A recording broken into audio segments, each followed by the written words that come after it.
saya Ameliako dalam bijak. Bincang pajak. Senang sekali teman-teman, hari ini kita akan berbincang-bincang tentang pajak di Indonesia. Salah satu topik yang penting adalah insentif pajak bagi masyarakat Indonesia yang terdampak pandemi COVID-19. Peraturan ini diatur di dalam Peraturan Menteri Keuangan, yakni PMK 86 tahun 2020, terbit pada tanggal 16 Juli tahun 2020. Peraturan Menteri Keuangan ini adalah hasil perubahan dari dua PMK sebelumnya, yakni PMK 23 tahun 2020 dan PMK 44 tahun 2020. Perubahan ini dirasakan penting mengingat pandemi COVID-19 masih melanda negara kita tercinta Indonesia, masih belum berakhir, sehingga dilakukanlah beberapa perubahan. Salah satunya adalah masa manfaat insentif pajak ini semakin diperpanjang. Di dalam PMK 23 dan PMK 44, masa manfaat insentif pajak hanya berlaku dari bulan April sampai dengan September tahun 2020. Namun di dalam PMK 86 ini diperpanjang hingga Desember tahun 2020. Artinya, masyarakat Indonesia dapat menikmati insentif pajak ini dari bulan April sampai dengan bulan Desember tahun 2020.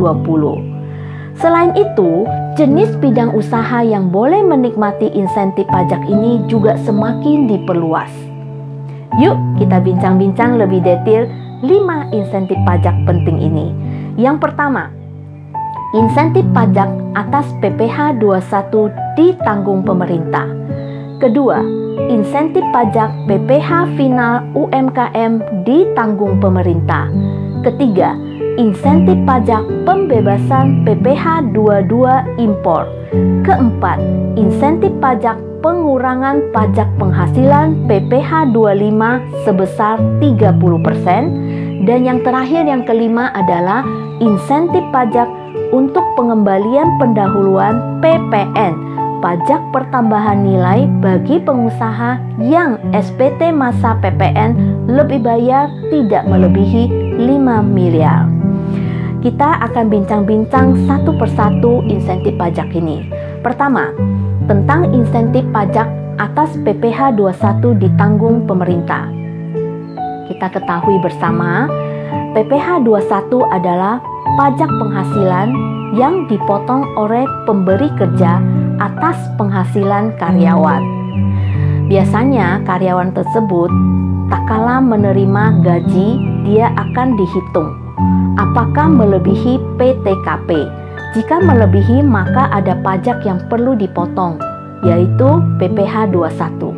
Namun di dalam pandemi COVID-19 ini, PPh 21 ini ditanggung pemerintah. Artinya apa? Artinya pengusaha tidak perlu memotong karyawan.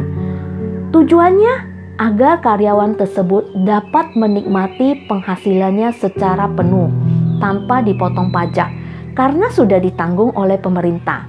Namun, baik pengusaha maupun si karyawan wajib memenuhi beberapa kriteria. Kriteria yang harus dipenuhi oleh pengusaha adalah list KLU, yaitu klarifikasi lapangan usaha, harus sesuai di dalam PMK 86 tahun 2020.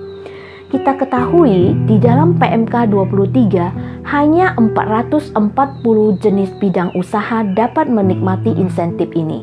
Namun diperluas lagi di dalam PMK 44 menjadi 1062 jenis bidang usaha. Bahkan di dalam PMK 86 ini diperluas lagi menjadi 1189 jenis bidang usaha.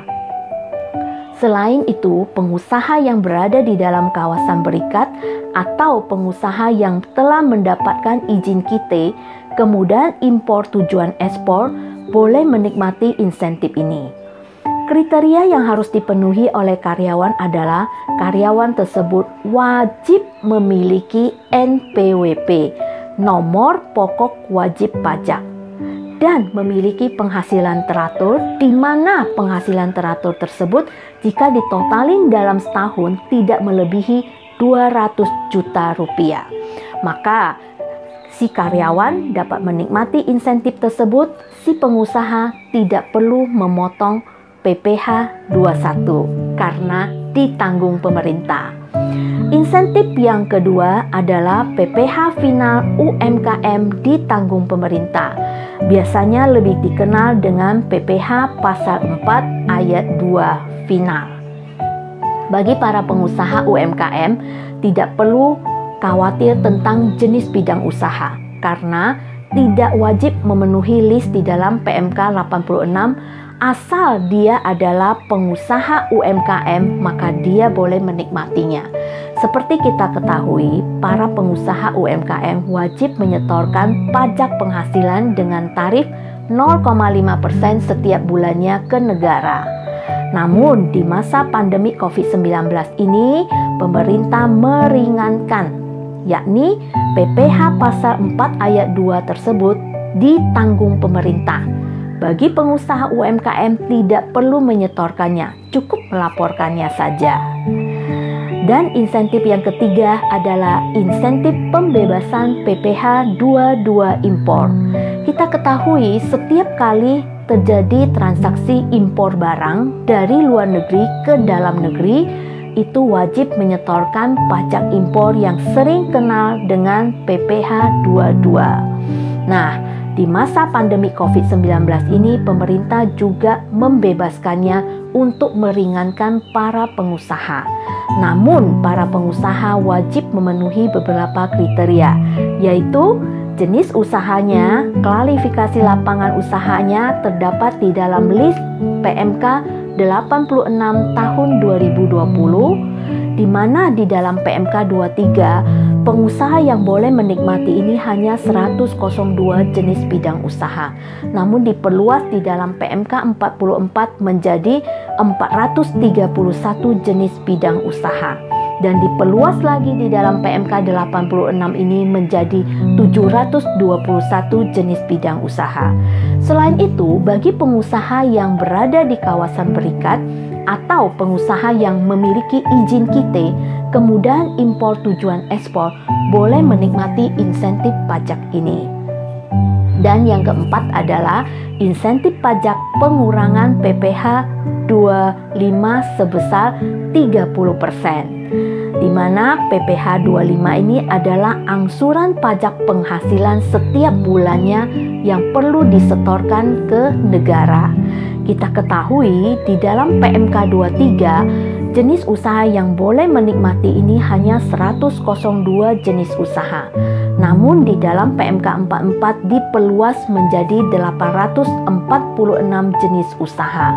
Bahkan di dalam PMK 86 ini diperluas lagi menjadi 1013 jenis bidang usaha. Sehingga para pengusaha yang memiliki KLU sesuai di dalam list PMK 86 ini boleh menikmati insentif pajak ini dengan pengurangan 30%. Dan insentif pajak yang terakhir, yang kelima adalah pengembalian pendahuluan PPN, pajak pertambahan nilai bagi pengusaha yang SPT masanya lebih bayar tidak melebihi 5 miliar. Nah, pengusaha yang boleh menikmatinya ini juga harus memenuhi kriteria, yaitu list KLU-nya harus memenuhi di dalam PMK 86 tahun 2020. Perlu kita ketahui PMK 23 awalnya hanya bisa dinikmati oleh 102 jenis bidang usaha. Namun di dalam PMK 44 diperluas menjadi 431 jenis bidang usaha. Bahkan di dalam PMK 86 diperluas menjadi 716 jenis bidang usaha. Biasanya pengembalian pendahuluan PPN diberikan kepada pengusaha yang beresiko rendah. Siapa pengusaha yang beresiko rendah? Yaitu pengusaha yang terdapat di dalam Bursa Efek Jakarta, adalah perusahaan terbuka, sering dikenal dengan perusahaan TBK, atau perusahaan yang laporan keuangan tahunannya sudah diaudit. Bahkan pelaporan SPT masa PPN setiap bulan sepanjang tahun tidak pernah terlambat melaporkannya. Bahkan tidak terlibat di dalam pidana pajak, baru mendapatkan pengembalian pendahuluan PPN tanpa pemeriksaan terlebih dahulu. Namun di masa pandemi COVID-19, asal salah satu kriteria pengusaha memenuhi, yaitu terdapat di dalam list KLU tersebut, atau pengusaha yang ada di kawasan berikat, atau pengusaha yang telah mendapat izin KITE, kemudahan impor tujuan ekspor, boleh menikmati insentif ini. Demikianlah bincang-bincang kita tentang pajak hari ini, khususnya insentif pajak yang boleh dimanfaatkan masyarakat Indonesia di masa pandemi COVID-19 ini. Semoga bermanfaat bagi teman-teman. Segera nikmati insentif pajak ini. Jangan biarkan insentif ini berlalu begitu saja, karena itu adalah salah satu kemudahan yang diberikan oleh pemerintah kepada masyarakat Indonesia. Semoga bermanfaat. Kita ketemu lagi di topik yang lain yang lebih menarik lagi. Saya Ameliako, salam bijak.